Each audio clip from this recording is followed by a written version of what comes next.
All right, everyone. It's been a minute since I've put something out, and so I finally have something that I want to kind of put out there. Um, Mostly out of necessity. This is something that I I kind of had to realize. I was working on a project, and it occurred to me that when you're welding in a shop and you're working on a project, how much and how often you rely on an air gun to kind of keep your work area clean and to blow debris out of the way, to clean off magnets and stuff like that. Um, just how much you use an air gun. And so I have gone through quite a few air guns over the years. And so I just want to kind of give you like a brief history and where I'm at now. I have bought a couple of air guns from Harbor Freight, and so I wanted just to give you kind of an idea or some thoughts on it.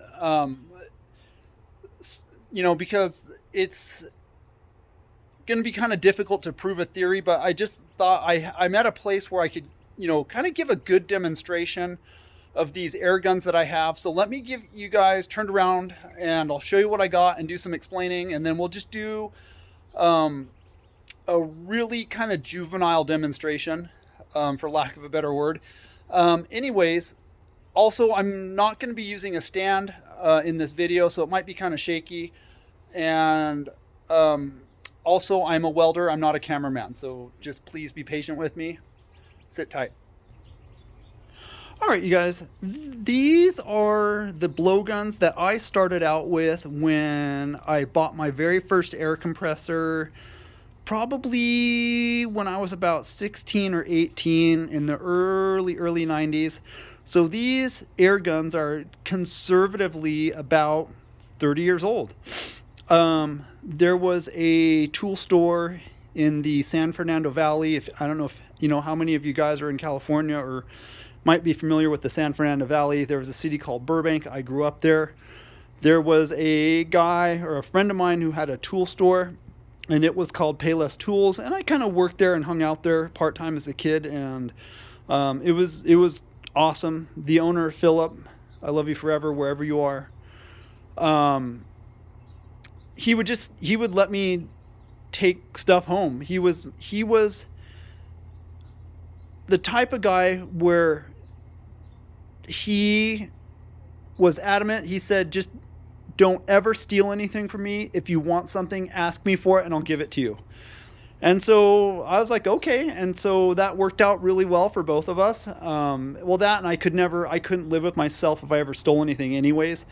So anyways, these are real Amflow air guns. These things are awesome. They have a phenomenal weight to them, and they're just back in shop days, these were like the universal air pistol that everybody had.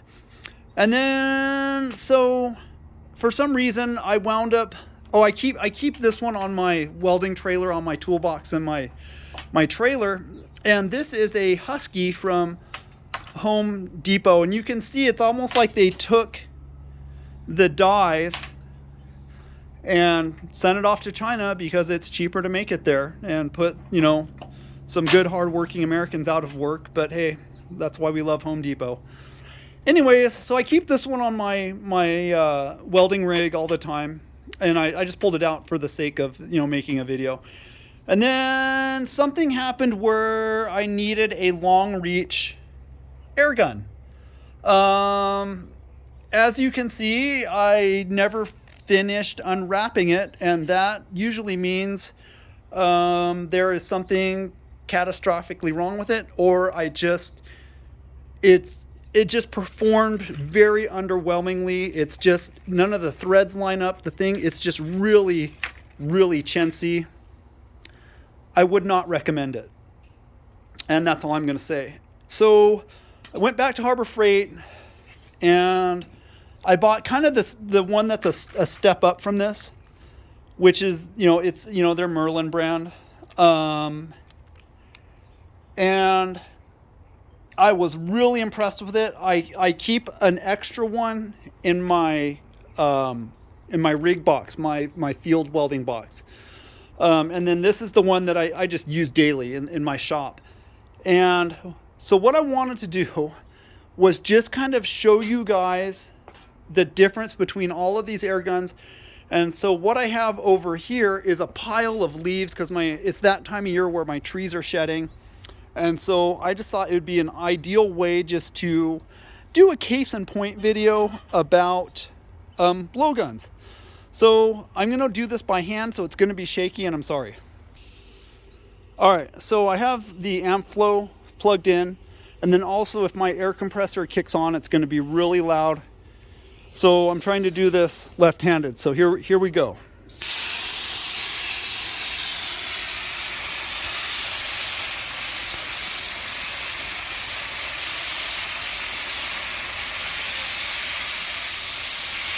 Okay.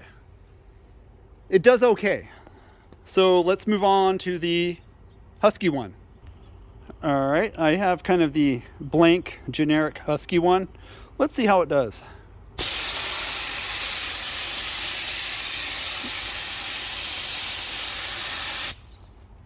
So as you can see, like once, things just kind of build up, it just kind of comes to a certain point where it just kind of stops. Once again, I know it's not a leaf blower, and that's why it's called a leaf blower, but just for some of you guys out there that are in the market for a good blowgun. So let's move it up one. Okay, this is the Merlin long reach one. It's gonna do better because the air is closer to the leaves. So let's push some leaves around and see how it does.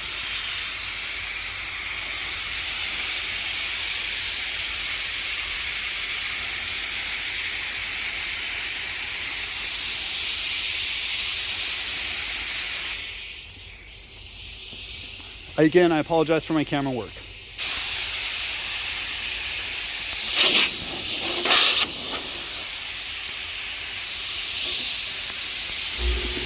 Okay, let's call it good, and then let's go to the Merlin one and see how that does.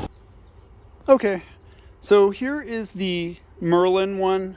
It says it's rated for like some insane amount more of air, which it's pretty accurate. It kind of has a Venturi tip on there where it uses the stream of air to draw in more air to get more volume, which is kind of cool. And then also, like, if it meets OSHA and MSHA, meets their criteria. So anyways, let's kind of see what happens here. All right, and again, I apologize for my wonderful camera work.